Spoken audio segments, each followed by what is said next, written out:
Welcome to the 24th episode of Nurturing Words, Voices of Experience. This is your host, Gladys Bell. We'd like to invite you to spend the next few minutes with us as we learn some facts about women we never labeled as motherless daughters. Our guest today is Mary Ellen Collins, founder and executive director of the Motherless Daughters Ministry. After she presents her blog, we'll have a conversation with her about the background for this writing. I really want to focus on celebrating our Black sisters who braved a voyage to the New World without a choice. We need to honor their bravery and their stories. African enslaved women were brought to this country against their will. They were captives, and yet they survived. They thrived. Hear those voices. We need to honor them. But today is special. I really want to take today, and you think about March 8th is Women's History Month, and the whole month of February is Black History Month. So I want to take those two and combine them together and look at the African American women that were part of who we are as motherless daughters today. I have been docent, which is a tour guide, at the National Underground Railroad Freedom Center in Cincinnati, Ohio. And while I was there, one of the things, I would just stand in awe in the gallery of the Freedom Center. There's this huge mural, and it was of enslaved women when they came to this country without a choice. They were captured, they were bound, they were shackled. They were put in chains aboard a boat that sailed to the ports of this new world, our world. I can't share with any pride with this on this venture. So many of these women were sexually abused, and many of them arrived in the new world impregnated by a needy sailor. I would often stare at these huge murals, and I just would marvel at the courage that these women had. And then one day it dawned on me, they were all motherless daughters. They had to sever their maternal connections due to capture or loss. They had to sever that. But they were survivors. They thrived in spite of the horrible life that they were chained to. What I found a passion, and I researched and created a tour for the Freedom Center called Women of Courage. Stories of women who made it. Only until recently have the history of these women been told. Although really, history has kind of placed women in the margin of history. There's so many women who, both famous and not so famous, who accomplished so much, and they really need a role in the mainstream of history. But, women throughout history have performed very courageous deeds. And others survived in a racially and chauvinistically male-dominated world. I want to share with you some names that you probably never heard of. Brave women who survived, fearlessly stepping out and doing what many would say is impossible. Let me share a few. Ever heard of Marianne Shad Carey? Well, she was an American and a Canadian. She was an anti-slavery activist. She was a journalist, a publisher, a teacher, a lawyer. But she was the first Black woman publisher in North America. And she's the first woman publisher in Canada. Wow, that's fantastic. And of course, we all know Harriet Tubman. She was the Moses who went down, and she was enslaved, and she escaped, but she kept going back to help people escape. And she was part of the Underground Railroad. But did you know that during the Civil War, she was a scout and a spy for the Union Army? And she was part of the women's suffrage movement. She was part of us getting the right to vote. There's a woman and her husband. You can't talk about one without the other. Ellen Craft and her husband, William Craft. Now, Ellen was very fair, light-skinned, and William was very dark-skinned. And they escaped. And the way they escaped is ingenious. She posed as a white planter, and he posed as her black slave. And they took trains and they took ferries and they escaped to Philadelphia. So when you think about that, she crossed race, gender, physical ability by passing as white. Their escape is widely publicized. That's very daring, particularly at that time. Then Phyllis Wheatley, many of us know her. She was the first African author of a published book of poetry. That was back in the 1700s. So, and then the one that I love is Mom Bet, or Elizabeth Freeman. And she brought suit. This is back in the 1700s. Can you imagine her stamina and her, what my grandmother would say, her oomph that she had? She brought suit against the Massachusetts Supreme Court.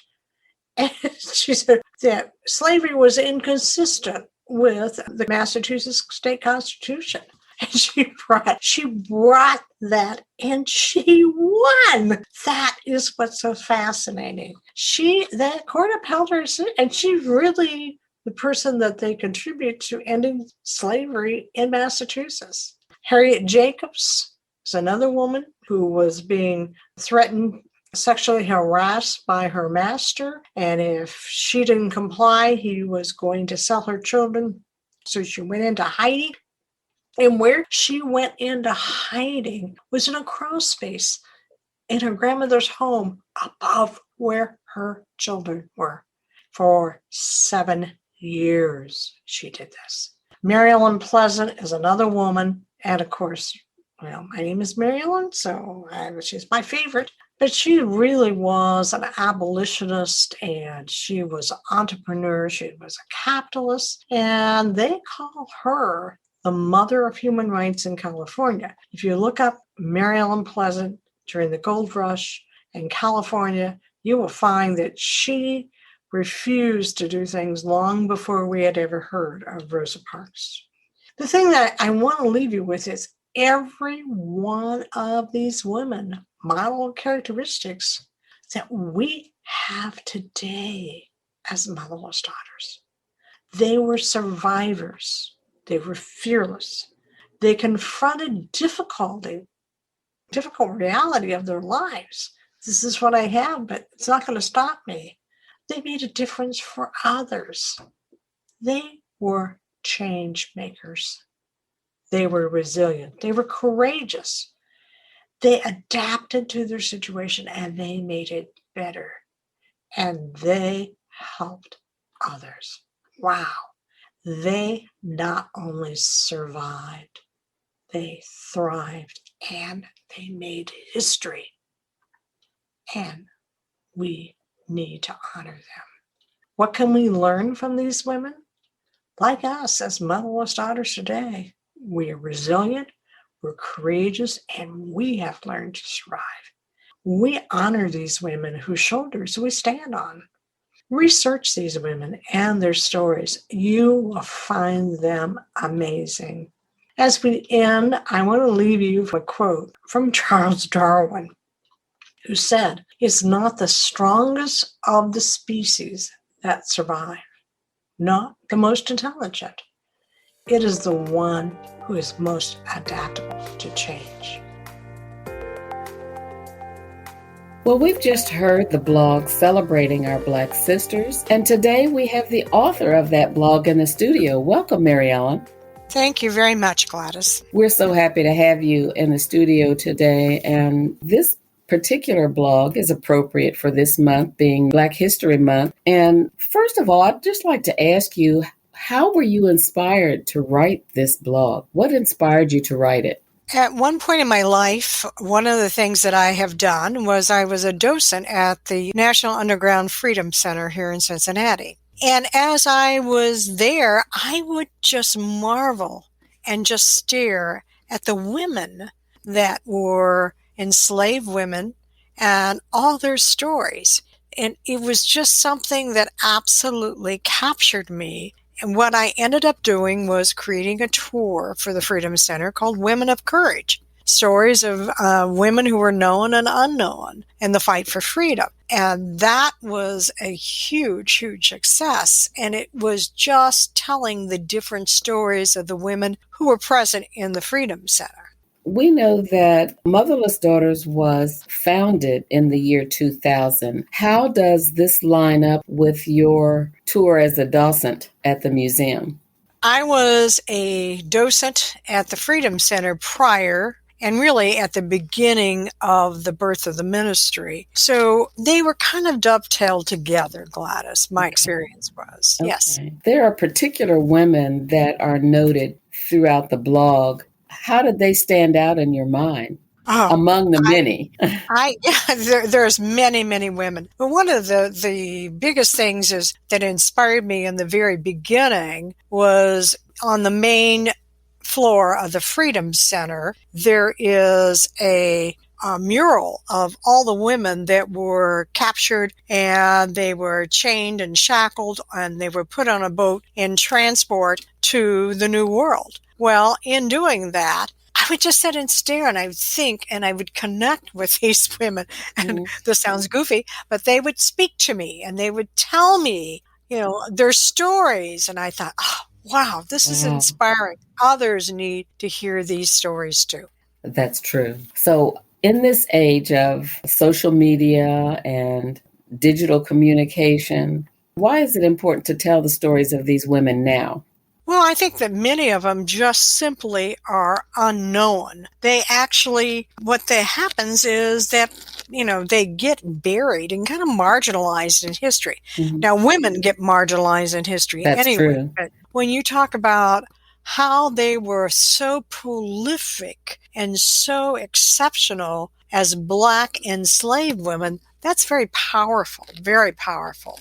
We are on this program, Nurturing Words, Voices of Experience, as part of the Motherless Daughters Ministry. Speak to us a little bit about the significance of the experience these women had leaving their country, coming to America. Many of them, probably most of them, were motherless daughters. Well, they all were motherless daughters, because what happened was they were captured and they were, shackled. They were transported to this new world. Many of them were impregnated when they came to this world because they were raped on the boat. They were sexually assaulted. So they actually were bringing in a new generation. They didn't have any choice. But the thing about the idea of how that connects with motherless daughters today is, regardless of all the abuse and all that they encountered, they thrived. They survived. They were brilliant women. They were entrepreneurs. Now, the other thing you have to realize is every one of those women had emotional absence also because they didn't have anybody in their life to nurture them. So there's a lot of connection there between the enslaved, the Black African-American enslaved women and the motherless daughter today. Absolutely. There's lots of connections. Let's look at the other side. The women who came to the country as a mother, probably separated from their children. They both could have been on the boat. But speak to that mother who was separated from the children and her ability to nurture not just her children, but maybe the children of another woman. Mm-hmm. Yeah, it's going back to that whole thought of nurturing. Is it biological, or can you get the nurturing from a non-biological mother? And I think that this is a good example of how that can happen. Because you see, when they were brought to this world, if they were already separated from their biological mother. If they were impregnated when they got to this world, that baby was separated. So they did not have a chance to bond with that baby. Right. And then you think about, so they were tried very hard to nurture each other. So there's another example of non-biological nurturing that happened. Now, there was all sorts of things that prevented that from happening with them, but they really had to depend on themselves and each other. When we look at women as a whole, we had to fight for a lot of things here in this country. But when we put on top of that the atrocities that happened throughout slavery, what are the characteristics of these women that helped them to make it through? Well, I think that one of the things that, and I think this is true of motherless daughters today, is you say, this is the situation. I can either stay in this situation and be very unhappy, or I can say, how can I thrive in this? And see, that's really entrepreneurial skills. When we think about it, it is really figuring out how I can maneuver. Here are the boundaries. How can I wiggle in those boundaries? What can I do? And I think that that is a characteristic that is connected to the motherless daughter today, because you have to cope with what you got. Right. You have to cope with what you got. That's true. And all of us, even though we may not tell ourselves that, we are strong. Yep. And we can see that even throughout biblical history when we look at stories in the Bible. And I know that you have mentioned there are specific stories that really point out the motherless daughter's plight. But we see strong women throughout biblical history. Is there anyone that stands out in your mind? Esther. Esther is the poster child for motherless daughters. Esther is, oh my goodness, when you study her story, that, of course, that's a whole nother podcast we can do on Esther. We'll do that another time. Yes. Well, when we look at what was contained in your blog, I think about how important it is for support, particularly during times of loss. And we know that throughout the history of slavery, there were many, many losses experienced in those families. Tell us about how they were dealing with the loss of not just family members, but people that were in their community. Well, I think about some stories, and I don't know if this is answering your question or not, but I think about particularly some women that I know. We know the story of Margaret Garner. Yes. And we know that that's a story from the book that Toni Morrison wrote on Beloved. Mm-hmm. But she would rather kill her child versus sentencing her to a lifetime of slavery. And so you have that story. But then the other story that I think is always very, very impressive is the story of Harriet Jacobs. And see, these are women that you don't necessarily know about. That's what I was really focused on in the Women of Courage tour, is you may have not known these women, but boy, they are fantastic. But Harriet Jacobs was owned by a white plantation owner, and he wanted her, and he tried very hard to take advantage of her and to bring her into a sexual relationship. And she kept resisting and resisting. And she had 2 children. And he had told her that if you don't, consent, I'm going to sell your children. So she went into hiding. He actually thought she left and, ran away. And she was in the attic of her mother's home and stayed there for years and could see her children, but could not touch them, could not hold them or anything. So that's a very powerful, powerful example. Okay, Mary Ellen, one other question. Among all of the women that you observed on that mural, do you have one or more favorites? Well, the mural is in the first floor of the Freedom Center. So now we're going up to the second floor of the Freedom Center. Okay. And in that, there's lots of different stories. I mean, to tell you, women that you've never heard of. Mum Bet. She took on the Massachusetts laws and took her case to the Supreme Court. And she was the one who really overturned slavery in the state of Massachusetts. And that was in the 1700s. Wow. And she was an uneducated woman. So I was always saying to her, you go, girl. Anyway, but there's lots of that we know. We know the names Harriet Tubman. We know the names Margaret Garner. But the one that always stood out to me that I thought to myself, oh, you are a brilliant woman. And of course, she's my namesake, or I'm her namesake. Her name is Mary Ellen Pleasant. And she's a story. She was an enslaved woman. She was on the East Coast and escaped and went out to California during the gold rush days. And she was very, very fair, very light-skinned. And she opened a brothel in San Francisco. And very much of an entrepreneur. very much of an entrepreneur. And she was very successful. She was on all this. She knew all the politicians and all the big people because they were all her clients. And then at one point, they find out that she really is Black, so they're going to railroad her out of town. And she says, wait a minute, guys. I know all your goodies. I know all the things that are going on with you. And she actually turned the table, and she survived. She was an entrepreneur. I mean, this woman, she refused to get off the streetcar long before we ever heard of Rosa Parks. So she's got the title. She holds the crown for being really the mother of civil rights in California. So I look at her and I think, wow, you talk about, here's the boundaries, here's what I got to live with. Well, I'm going to make it work. I'm going to be successful. And she was a great entrepreneur. In the oldest profession on earth. Yeah. We find examples everywhere of women who stand out and who made a difference. And that has been going on since the beginning of time. Right. That is amazing.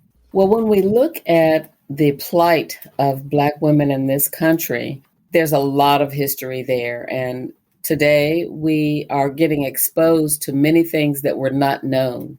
What you've brought out in this blog is fascinating. I'm sure it's just a tip of the iceberg in your experience, but how important was this experience in the establishment of Motherless Daughters?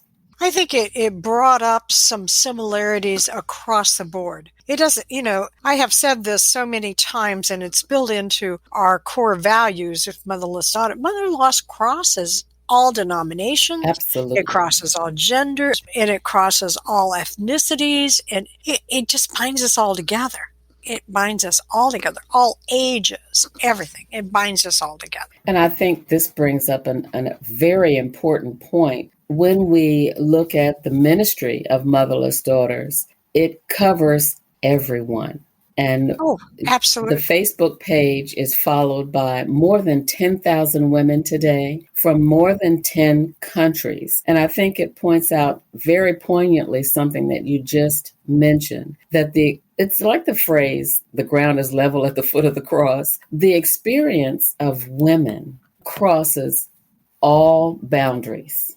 And the ministry of Motherless Daughters is a blanket for every woman in existence. It's a support system for every woman in existence and the experiences that we have. I like your example of blanket, because blanket means I'm going to surround you. I'm going to keep you warm. I'm going to give you the kind of caring that you need. And that's what we're all about. That's true. Before we leave, tell us a little bit about what supports are being developed today in Motherless Daughters Ministry. Oh, there's a lot of things that are being developed. Of course, we have our courses and our events that deal with all kinds of mother loss, support groups that are very niche specific for different kinds of mother loss. There's a retreat coming up in April that's a residential retreat. There are blogs. We have so many written blogs, our podcasts. Every week we have a forum for you, which is a Monday morning ministry moments. And it's a video that helps with encouragement or knowledge or wisdom that we can share. And there's more surprises coming. It's very exciting.